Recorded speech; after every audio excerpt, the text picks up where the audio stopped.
I guess just whenever I go online, it's like usually once every, because I'm online a lot, once every 30 minutes, I find at least someone going, "This is my opinion, but it's a fact." And I just sit there going, "No, it is an opinion." Who are you? And where are you going? What do you want? Together we'll find the ideal path on the Way to Wow Show with your host, Kevin Bemmel. My daughter and I have done a couple of shows together. So this time on the Way to Wow Show, now that she's in her teen years, she's really starting to take a deeper look at her values. And so we're going to do a segment in the identity realm of the spiritual pillar, where my daughter's going to talk about some issues of what she thinks is important and how she's been developing those ideas. And we're going to talk about those together.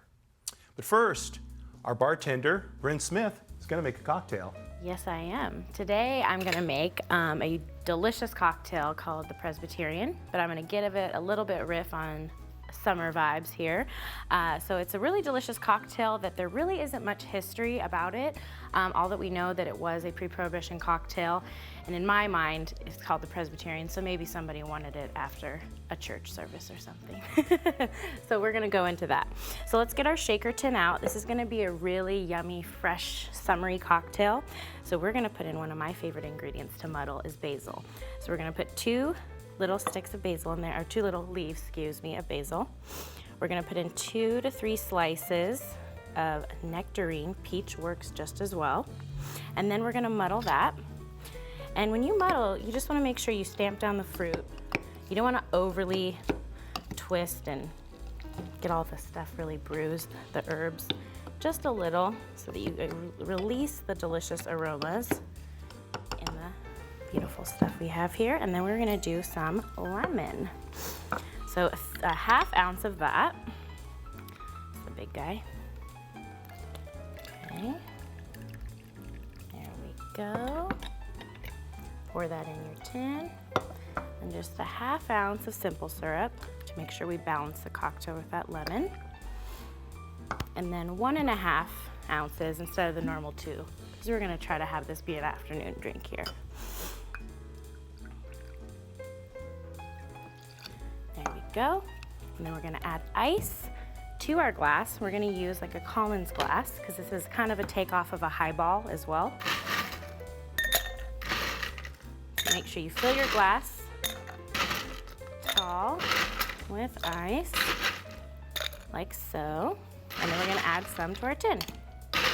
And I always like to add a good amount of ice so that you make sure that you are diluting your cocktail, but also making it cold and not watering it down.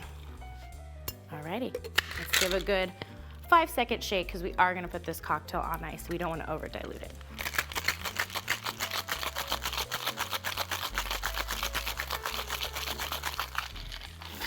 And our last step here would be some ginger beer. Ginger ale can work well, but I just wanted that little bit of spicier note. And about 2 ounces, depending on how big your glass is, you might have to put a little bit more. And then we are gonna strain this cocktail out into this glass here, like so.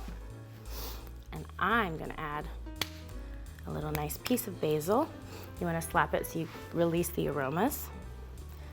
And if you have a little extra piece of nectarine, put that at the top.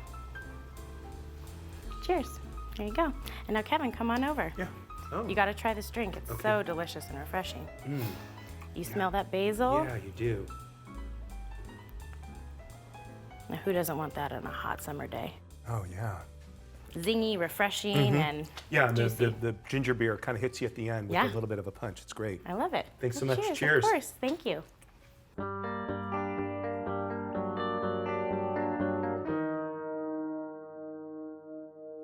So here we are again, right? Right? You're embarrassed again? I'm immediately camera shy. Yeah. It's fine, I'll get used to it. Okay. I just smacked the microphone with my hair. Oh, okay. You look in the camera right there. There you go. Yeah, look at Uncle Rick. Okay. Hi. So, you know, I mentioned in the intro that you're a teenager now. You're 14. I think I have been a teenager ever since you started this show. Yeah. And you're starting to, you know, figure out your values in a more complex way, right? Yeah. Yeah. So, in talking about our subject for this segment, you said you wanted to address this, at least one of the things you wanted to address was this issue of fact versus opinion and how people seem to conflate the two and the difficulties that causes, right? So you want to talk about that, and we'll see where the conversation goes, okay? Sure. I don't know where to begin. So why don't you talk about that issue, why it's important to you, and Why am I? why is it important? Why is the issue of fact versus opinion? Why is that important to you? How does that impact the relationships you have? That sort of thing. Okay. There we go. Okay. Go ahead. Okay. I guess just whenever I go online, it's like usually once every, because I'm online a lot, once every 30 minutes, I find at least someone going, "This is my opinion, but it's a fact." And I just sit there going, "No, it is an opinion." It's like, for instance, a fact would be that normal milk is white, unless you're colorblind to white. I don't know. I don't know how that works. I'm not colorblind, so I wouldn't know. And then an opinion would be that milk is creamy, because not everyone thinks milk is creamy.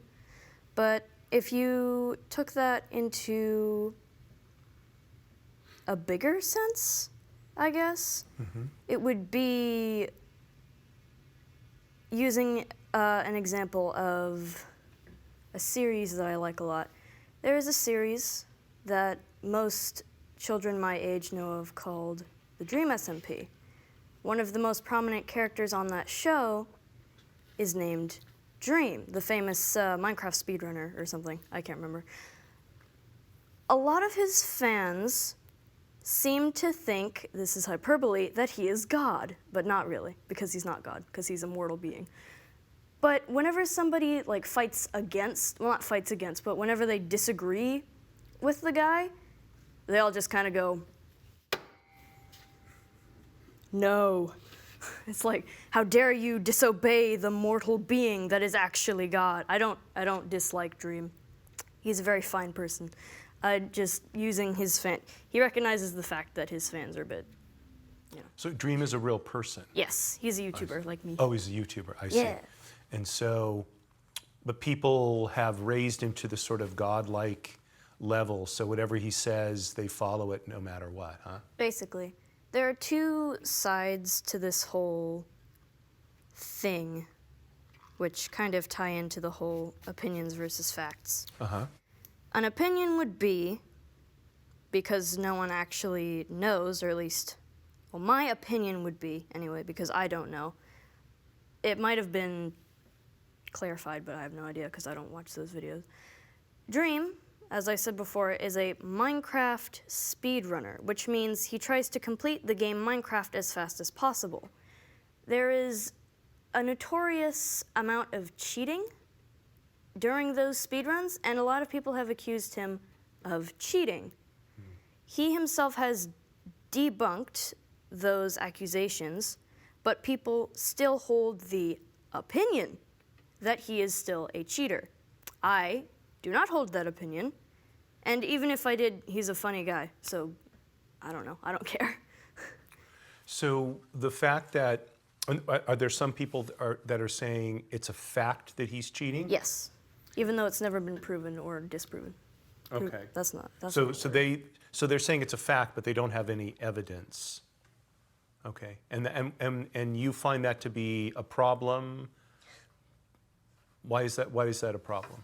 I find it to be a felony. No, I'm just kidding. I don't I do. I was about to say I don't know. I guess it's just, okay. When you're on the internet as much as I am, you are surrounded by people of all ages and people of all personalities and attitudes. And a lot of those people are children about the same age as I am that are less mature, because it can range from six in age, 6 years in age, to, I don't know, 50, probably more. Mm-hmm. I don't know how this algorithm stuff works. It can range from 6 years old to 50 or more. And you'll still have people arguing, bickering like pigeons, or, I don't know, baby elephants, whacking each other with their, what are they called? Trunks? The trunks. Mm-hmm. It's just, you see people bickering all the time in comments. It's like this person leaves a comment about how, I don't know, they thought that this guy's voice sounds like another guy that has nothing to do with him. And then you see all these people that are agreeing with this guy. And then you see this one person that's like, actually, I agree, but this is not the place to say that. And they all just kind of go. And that's annoying, huh? Mm-hmm. Yeah. I don't know why I do those bits. I think it's funny. So what do you think should be happening? I mean, we do not live in an ideal world. If we did, we would not exist. We would all be up, because everything would not exist. We'd all be up? Up in heaven. Oh, okay. We are Jewish, and in our belief, angels are the perfect amalgamation, that's not the right word, but whatever. Angels are the perfect being that never do anything wrong, and I was comparing a perfect world to that. It is very. I see. And I forgot what I was talking about. Oh no. So, how should people be behaving? We don't. You're right. We don't live in a perfect world, right? But the behavior that you're seeing on the internet, where people are either making accusations without a basis for those accusations, or they're trying to pass off opinions as facts, or they're just sort of bickering about meaningless things. Instead of those things, what should people be striving to do you think?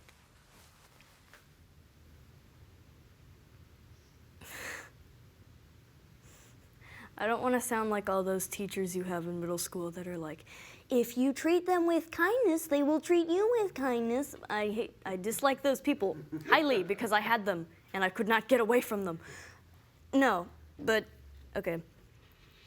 Let's say someone says, Charizard, a creature from a game called Pokemon, one of the, Charizard is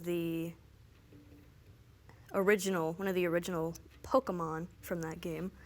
Let's say someone says on a Pokemon video, Charizard is the best Pokemon. Mm-hmm. And then, I mean, if you did not hold that opinion, you have the choice to either go, Charizard is garbage! Charizard is garbage! Squirtle is the best Pokemon ever, and anyone who doesn't think so can jump off Tartarus. Wait, Tartarus is not a mountain. That doesn't work. They can jump off a mountain anyway. They can jump off Mount Cinnamore, because I think that's from Pokemon. There we go, that works. Okay. I don't know, Mount Cinnamore. But that's what they probably shouldn't do, right? Right, exactly. So what should people do? Instead, you should go, I hold a different opinion.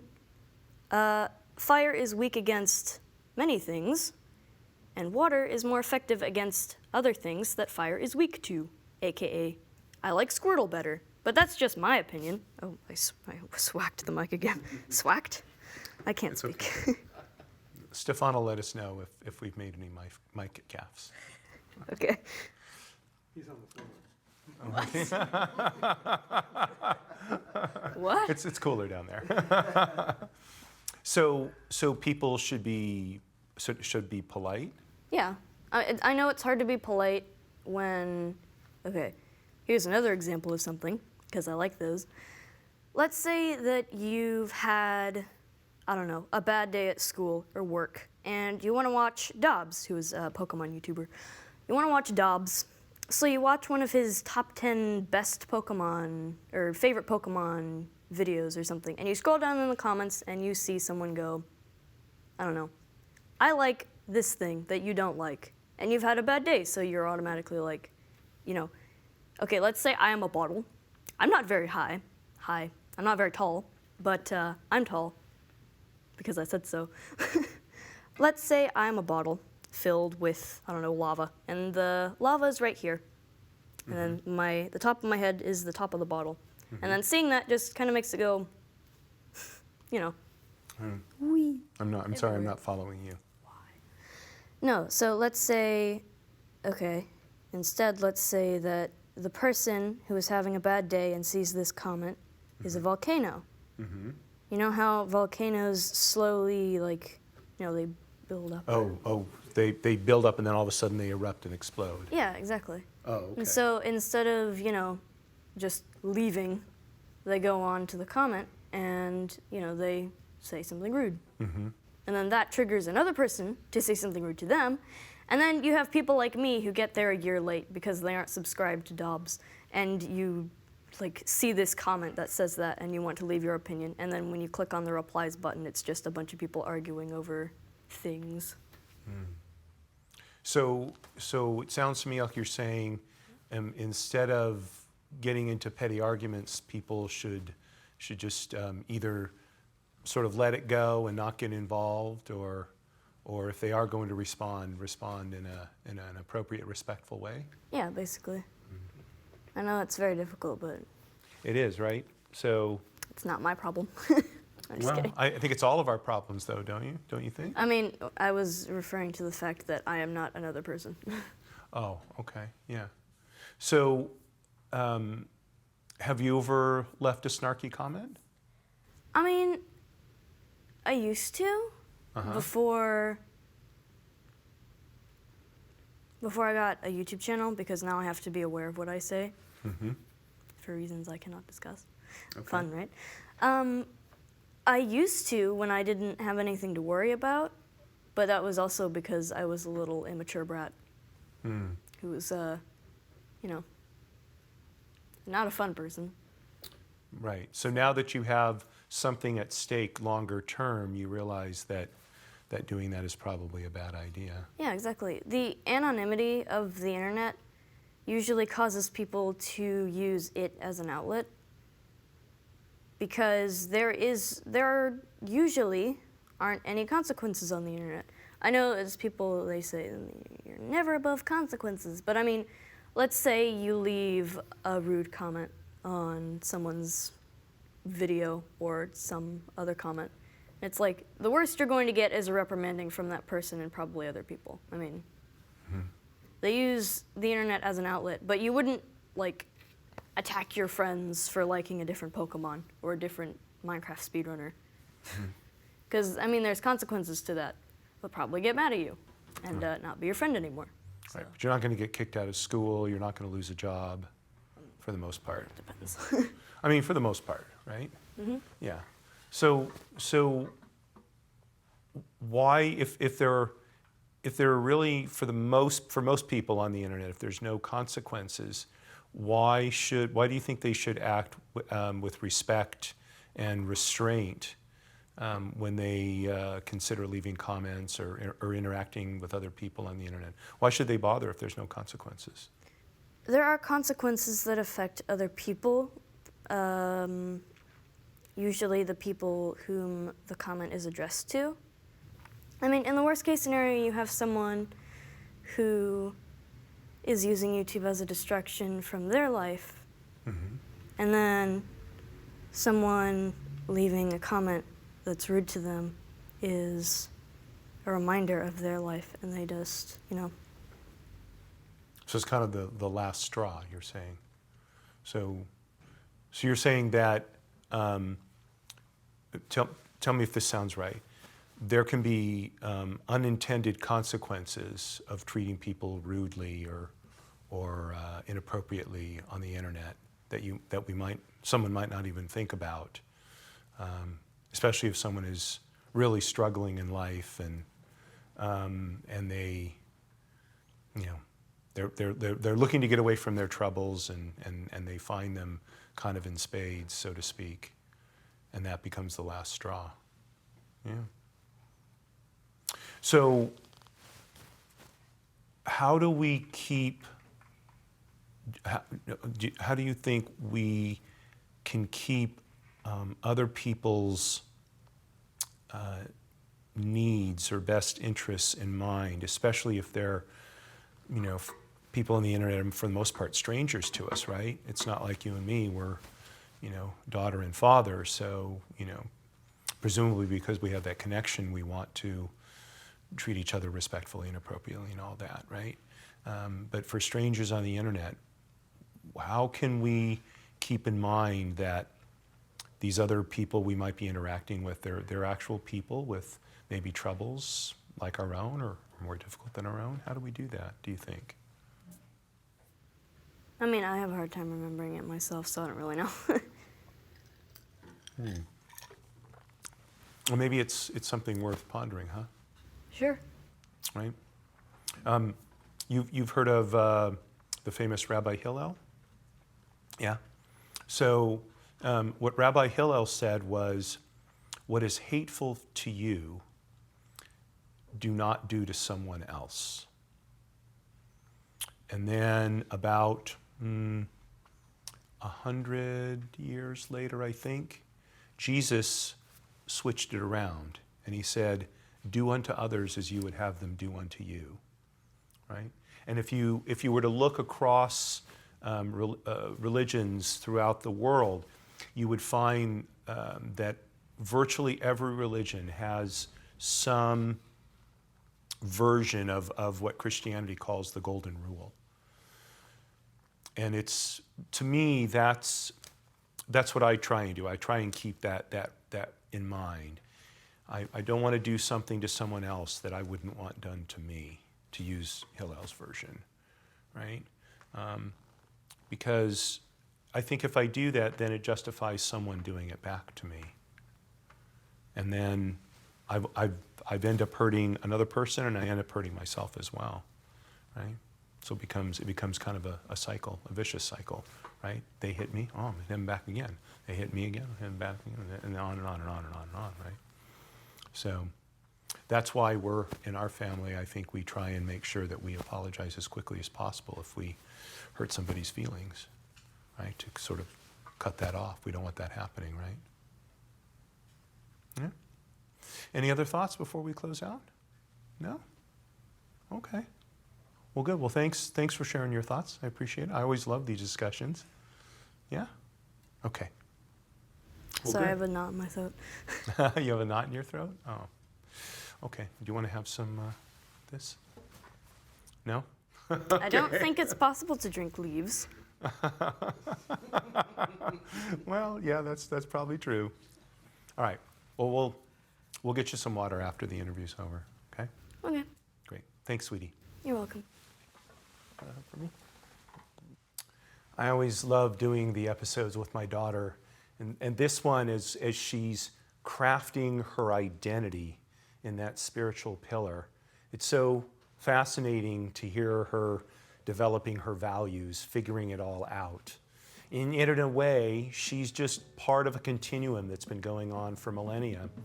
When you think about it, what did we come down to? We should all be living by the golden rule, whether it's on the internet or in real life. It's an easy lesson to remember, but it's a very difficult lesson to follow, I think. Nonetheless, I think we should all give it a try. Courage at all times, my friends. Marie, you're still my belle.